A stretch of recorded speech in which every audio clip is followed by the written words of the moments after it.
Hi, I hope you're having a great week. I know I've been on your newsfeed already a little too much this week, but here I am once again because I felt like it was really important to start addressing these questions that were asked to me about a month and a half ago. Go figure, I'm late again. So, I will be posting multiple videos. I won't be bombarding your newsfeed all the time, maybe once a week or something like that, about certain topics that have to do with the questions I was asked. And I felt this topic was great to address on my lunch break. Now, you're probably wondering, what are you eating for lunch, Drea? Well, I did a review about these protein bars yesterday, and I decided to go to my local GNC and find out what these ones were all about. The Robert Irving, the same guy, Fit Elite, this one's the birthday cake one, and I will tell you, I cannot stop eating it. Oh my goodness, so good. That's all I have to say about that. I'm not going to do a full review, but go check them out.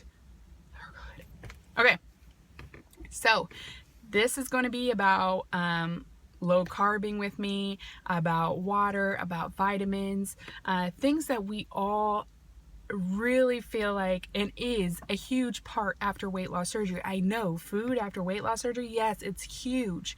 80% of your success has to do with what you put in your mouth. It has to do with your diet, not a diet like tis, we're on a diet. I'm like talking about, are you eating enough vegetables? Are you eating enough protein? Are you low carbing? Are you high carbing? Are you carb cycling? That's another thing. So I will go ahead and get to what I do. I will not say who asked the question because I've been known to chop up some people's names. Sorry, I love you. So I will go ahead and get to the questions. First question was, when did I start keto in relation to when I had surgery, and what do I eat? And the one after that is, how do you do low carb? So two questions. I hope I have a good answer for you. I started low carbing or the ketogenic diet I did it 8 years ago. And I had lost, in about 9 months, I lost 90 pounds. And that was the first time I did it 9 years ago. And then I found out I was pregnant. That does have to do with exercise. You cannot get away from it. You're gonna have to exercise. I'm sorry, hate to tell you. But so that's when I first tried it, and I lost 90 pounds. The second time I did it, my daughter was 3, and I lost 110 pounds in about 10 months with exercise as well. So I knew that whenever I had the weight loss surgery, I knew exactly what I had to do. I just knew I needed a tool to help me from the situations of whenever Dre is feeling down and out and whatever, that I don't just stuff my face. And yes, I can stuff my face now, but I can't stuff it as hardcore as I used to be able to. So I knew it was going to be successful for me, and that is what I feel is really important. Before weight loss surgery, you had to have done at least, I would think, or hopefully, a diet, and you found something that was successful, maybe for a certain amount of period of time. I have done Weight Watchers. I lost the first 30 pounds, the Miracle 30, and I call them Miracle 30 because I feel like everybody you ask, have you tried Weight Watchers? They lost the first 30 and then they were like, I'm done. Thing about Weight Watchers is that you have to have that little nifty tool, and that tells you how many points are in each food. I did not want to do that. I was like, no thanks. And I don't want to count my calories, because you would have to count up to, I don't know, 1,500 calories. That's a lot to keep track of up here. What I liked the fact is that in the ketogenic diet or low carbing, it's pretty much the very first section or stage 1 of the Atkins diet. If you have never tried that, it's one of those situations where you're eating 20 net carbs a day. And then that's pretty much all that matters. 20 net carbs, everything else will fall into place. So that is pretty much what I do now, except for I keep my protein at more of a moderate. So I like to between 80 to 90 grams of protein, and I don't really worry about fat as much as I might have high fat. So ketogenic is high fat, moderate protein, very low carb. Now low carb for me, not be low carb for somebody else. If you're eating 20 carbs, if you're eating 200 carbs a day, If you cut them down to 100, you're going to lose weight. That's just how it works. Go into a doctor's office, tell them you want to lose weight, and see what they say. You need to cut your carbs. That's just how it works. So low carbing, how do you find out those net carbs? The net carbs is you're going to take those carbohydrates and you're going to minus the sugar alcohol if it has any in there. That's erythritol, or it will say sugar alcohol, and minus the dietary fiber, and that will give you your net carbs. I like to keep any of my processed foods, like protein bars or shakes or anything that's not like a meat or a vegetable. I like to keep that the servings of net carbs to be under 10 grams. The closer I can get to 0, the better, because that just makes my body happy. Like I said, my body only likes about 20 to 30 net carbs a day. If I go over that, it's a little sticky situation. Now, if you're on MyFitnessPal and you look at my diary, which by the way, that's open to anybody, you will see there's some days that I am like 50 carbs on there, but you have to look at my dietary fiber and you'll see that I'm between 20 to 25. This week it's been below 20. And I feel like you gotta listen to your body. If you're a little bit tired, don't go crazy and be like, oh, this diet's not working for me. Just up your carbs just a little bit. See what happens. Now, don't go crazy and have like pasta that night or whatever, but maybe add a yogurt. Healthy carbs. Maybe add an avocado if you like avocado. I get to cook my food in butter. I have butter, I have bacon, I have cream cheese, I have all the things that people on a diet, avoid.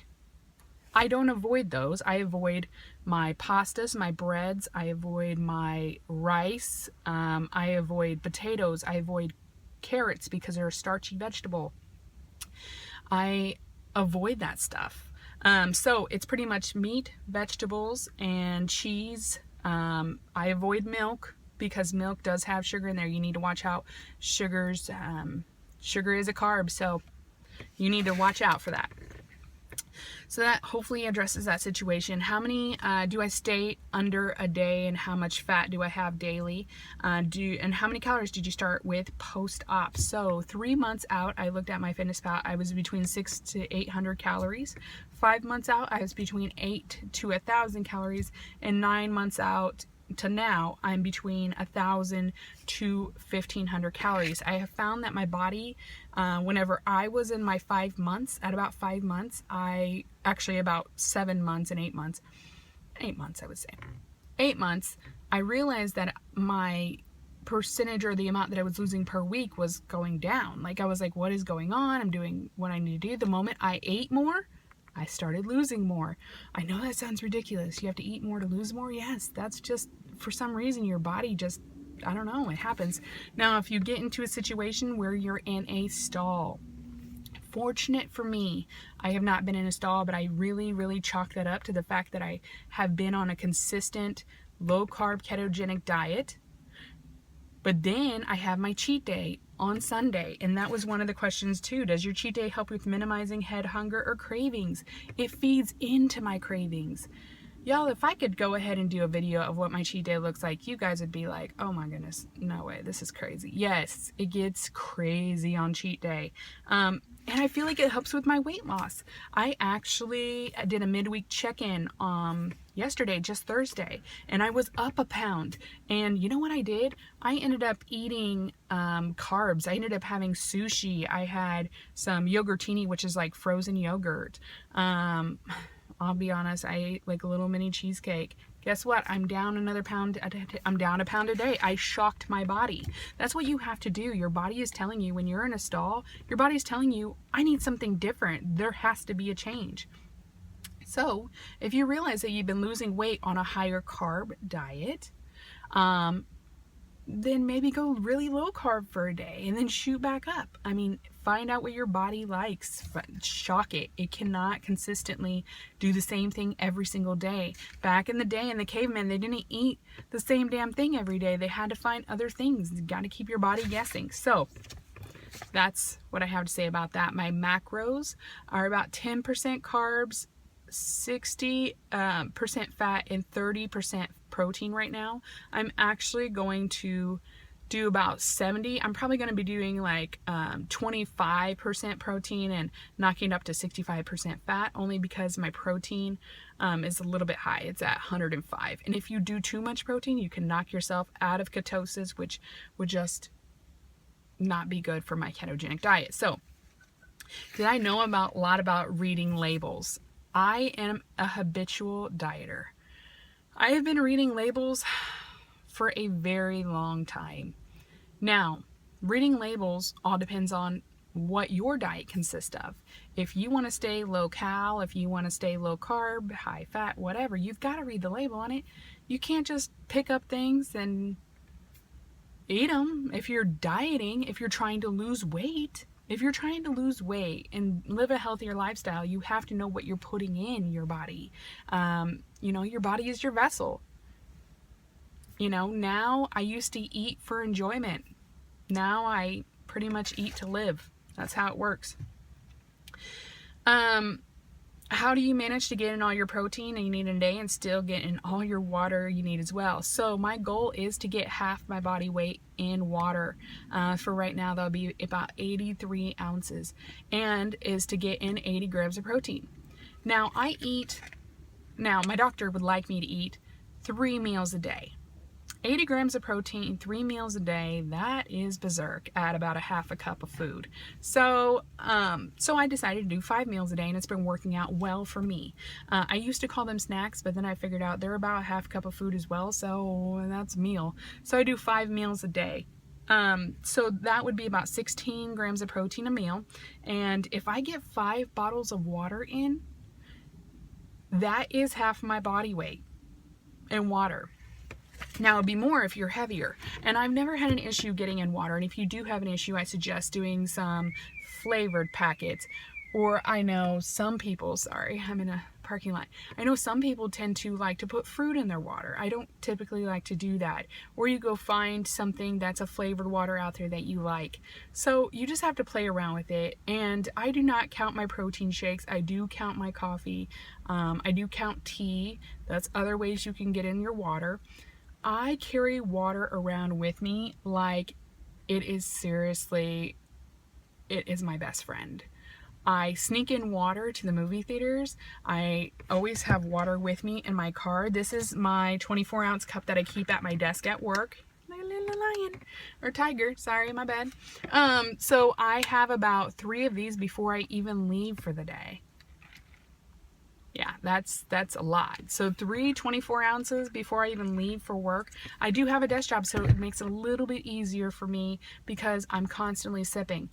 Before I even had the surgery, my doctor told me you need to take sips, at least 3 sips of water every 10 to 15 minutes.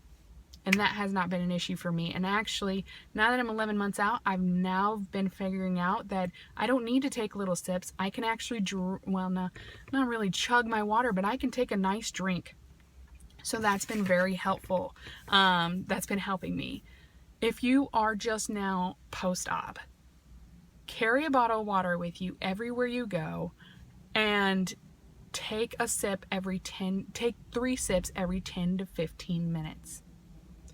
That is what I suggest to you. That's what worked for me. My biggest fear was being dehydrated after surgery, and I didn't have an issue. So we're good. So I already went over the cheat day. It does not minimize my head hunger. That will never go away. Cravings, it's my day to feed into my cravings. I mean, it is a smorgasbord of anything I want that day. It's fantastic. Now, if you're early on in your diet and or your new lifestyle, I keep saying diet. If you're early on in your new lifestyle and you really feel like you haven't gotten the hang of it, then wait till you get the hang of it and then shock your body on a Sunday. I started the cheat days right away because I knew that this was not gonna do anything with this. So this one says, have you ever found yourself on a slippery slope on your weight loss journey, and how did you overcome it? Slippery slopes happen more often than I would like. Actually, I had one yesterday. I had mentioned that previously that I had a little baby cheesecake. Little baby cheesecake was like the size of my palm. And I decided to have it. Why? Because I was trying to shock my body. I do not have those things all the time. The only time I have sweets is on a Sunday. So, which is my weigh-in day. So I had gotten back to I was at the office. Oh, the office, at my office is the devil. They've got bagels, chips. Today they had chocolate covered strawberries. They had those little cheesecakes yesterday. Oh my gosh, it's bad. So I took the cheesecake and I found myself running back to my desk and hurrying up and eating it. And by the way, now that I know how much I can fit in my sleeve, I can actually eat a lot faster. And I know, okay, that's all you're getting, Drea. That's all you're eating because that's all that I can fit in your sleeve. Now, 2 hours from then or an hour from then, I can fit in more if I want to, but I do not. It's all about making sure that you stay on plan and making sure you don't feed into it. So, got back to my desk, I ate it. Immediately, this goes off, says, go get another one. Go have another one of those cheesecakes. Nobody's looking, nobody cares. Like, just go eat it, go eat it, go eat it. And I'm like, no. No. So, that's a slippery slope for me. Popcorn. I got popcorn in my house right now, and I opened it, and I caught myself, like, eating some of it. And I was like, wow, this is going down way too smooth. And I'm just like, oh, whoa, wait. You're not measuring out this crap. You're not doing it. And it's so much easier now for me to step back and say that I never want to be that person again. You have to decide for yourself every single day. Like, you have to like realize what you're doing. I realized the moment that I had that cheesecake and I felt those feelings, I said, oh crap, this is dangerous. This is like, this is not what I want to do. This reminded me of when I was 326 pounds. I would sneak food back to my desk. Nobody would even know that I have already had one bagel with tons of cream cheese on it. I would go back and get another, go back and get another, go back and get another. And I'm a like freaking competitive eater at my desk. Kid you not. It's a slippery slope.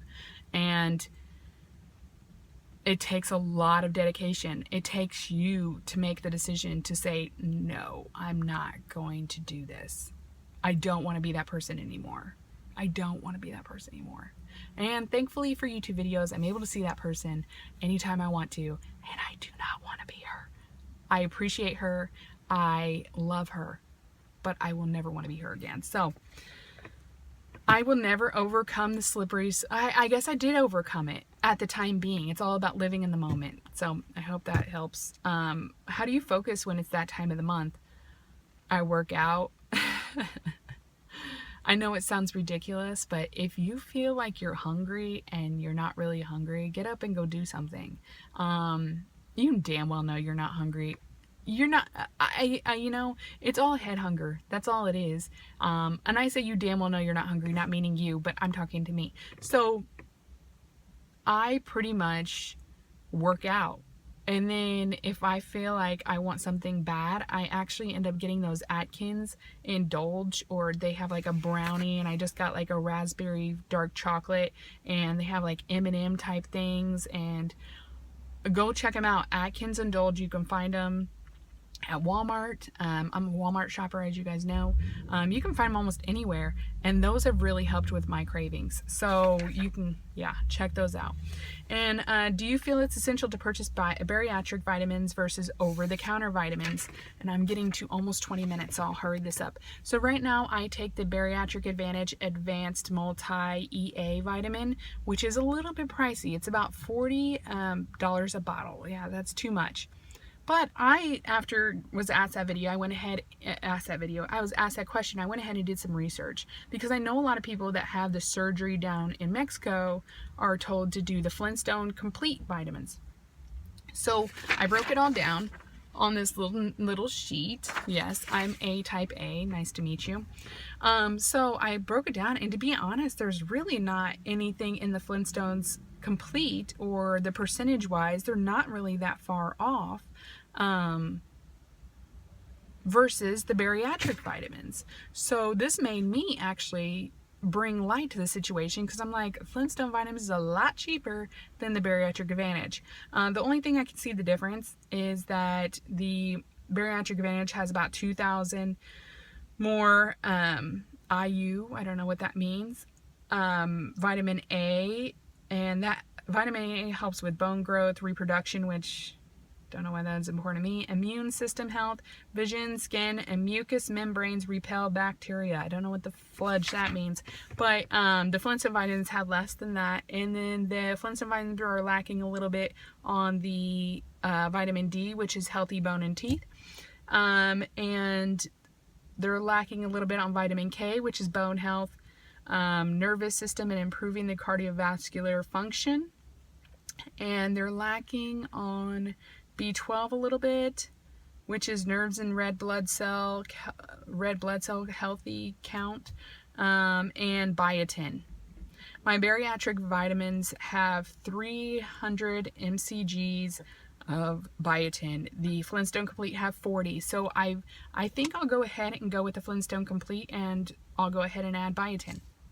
It still wouldn't make up to the amount that, it still wouldn't pretty much price-wise add up to $40 if I did the Flintstones. So I'm really thinking about trying those. I do take calcium citrate. You're supposed to have, I believe, 1,500 milligrams or something like that of calcium citrate a day, and I have 1,200 because I do the Citracal, the slow release. They are nice size vitamins, but it's a slow release, so it releases throughout the day, and I take those 2 hours after I take my multivitamin. The one thing I was seeing on here, healthy bones and whatnot, well, that's why you take the calcium, and that's why the calcium has a vitamin D in there. So why not take the Flintstone vitamins? I really don't see a difference, and to be honest, whenever I'm looking at these numbers, who the hell needs 375% of their daily value of vitamin D, E, K, and 8,333% of their B12 per day? Why would I need that? Don't I just need to equal up to 100%? I don't know. So I was thinking about doing that.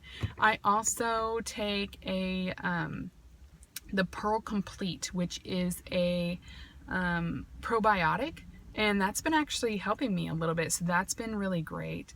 And I do unfortunately have to take something for GERD, so that was just through my doctor. So yeah, so I hope you all so in regards to vitamins, let's go ahead and get to that. Let's just go ahead and be bottom line. The question was, do you feel it's essential to purchase bariatric vitamins versus over the counter? Not if they provide you with what you need, and not if it's going to harm your weight loss, because that's what the weight loss surgery is all about, right? Weight loss. So if it's not going to harm you and you feel like you've gotten the okay with your doctor, I am not a doctor, so I don't know, but if your doctor said that was okay, then do it. I don't see the problem with it. I actually might just switch the Flintstone ones and see how I like them, see whatever, if it affects me at all. So that is my thought on that, and I hope you all enjoy this video. I know it's really long, and I apologize for that. Hopefully the other ones won't be as long, but this was a really big topic for a lot of people. They want to know. So hope you guys enjoy your weekend, and I will see you on Sunday. Bye!